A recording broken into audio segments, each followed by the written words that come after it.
নমস্কার, আপনাদের ছোটদের গল্প কথা চ্যানেলে আবার স্বাগত। আজকে আমি সুকুমার রায়ের একটি গল্প আপনাদের পড়ে শোনাব। গল্পটির নাম গোপালের পড়া। তো চলুন শুরু করা যাক। দুপুরের খাওয়া শেষ হইতেই গোপাল অত্যন্ত ভালো মানুষের মতন মুখ করিয়া দু একখানা পড়ার বই হাতে লইয়া 3 তলায় চলিল। মামা জিজ্ঞাসা করলেন, কী রে গোপাল, এই দুপুর রোদে কোথায় যাচ্ছিস? গোপাল বলিল, 3 তলায় পড়তে যাচ্ছি। মামা, পড়বি তো 3 তলায় কেন? এখানে বসে পড় না। গোপাল, এখানে লোকজন যাওয়া আসা করে, ভোলা গোলমাল করে, পড়বার সুবিধে হয় না। মামা, আচ্ছা যা, মন দিয়ে পড়গে। গোপাল চলিয়া গেল। মামা মনে মনে একটু খুশি হইয়া বললেন, যাক, ছেলেটার পড়াশোনায় মন আছে। এমন সময় ভোলাবাবুর প্রবেশ। বয়স 3 কি 4, সকলের খুব আদুরে। সে আসিয়াই বলিল, দাদা কই গেল? মামা বলিলেন, দাদা এখন 3 তলায় পড়াশোনা করছে, তুমি এখানেই বসে খেলা করো। ভোলা তৎক্ষণাৎ মেঝের ওপর বসিয়া প্রশ্ন আরম্ভ করিল, দাদা কেন পড়াশোনা করছে? পড়াশোনা করলে কি হয়? কি করে পড়াশোনা করে? ইত্যাদি। মামা তখন কাগজ পড়িবার ইচ্ছা।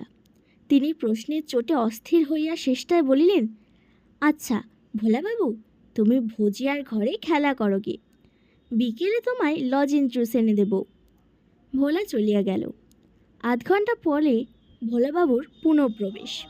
সে আসিয়াই বলিল, মামা, আমিও পড়াশোনা করব। মামা বলিলেন, বেশ তো, আর একটু বড় হও, তোমায় রং চঙে সব পড়ার বই কিনে এনে দেব।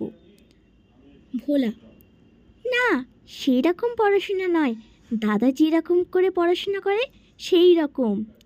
মামা, সে আবার কি রে? ভোলা, হ্যাঁ, সেই পাতলা পাতলা রঙিন কাগজ থাকে আর কাঠি থাকে, আর কাগজে আঠা মাখায় আর তার মধ্যে কাঠি লাগায়, সেই রকম। দাদার পড়াশোনার বর্ণনা শুনিয়া মামার চক্ষু স্থির হইয়া গেল।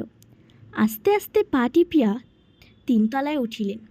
চুপে চুপে ঘরের মধ্যে উকি মারিয়া দেখিলেন, তার ধুনন্ধর ভাগ্নেটি জানলার সামনে বসিয়া এক মনে ঘুড়ি বানাইতেছে। বই দুটি ঠিক দরজার কাছে তক্তপাশের ওপর পড়িয়া আছে। মামা অতি সাবধানে বই দুখানা দখল করিয়া নিচে নামিয়া আসিলেন। খানিক পরে গোপালচন্দ্রের ডাক পড়িল। গোপাল আসতেই মামা জিজ্ঞাসা করলেন, তোর ছুটির আর কদিন বাকি আছে? গোপাল বলিল, 18 দিন।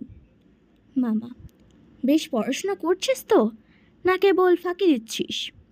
গোপাল, না, এই তো এতক্ষণ পড়ছিলাম। মামা, কি বই পড়ছিলি?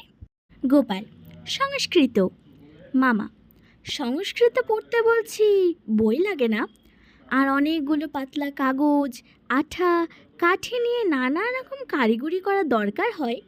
গোপালের চক্ষু তো স্থির। মামা বলে কি?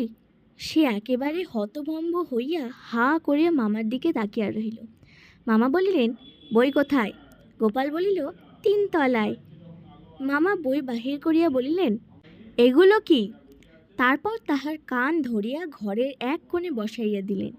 গোপালের ঘড়ি, লাটাই, সুতো ইত্যাদি সরঞ্জাম 18 দিনের জন্য মামার জিম্মায় বন্ধ রইল।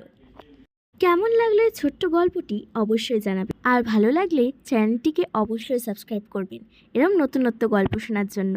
তাহলে আজ আসি, আজকের মতো নমস্কার।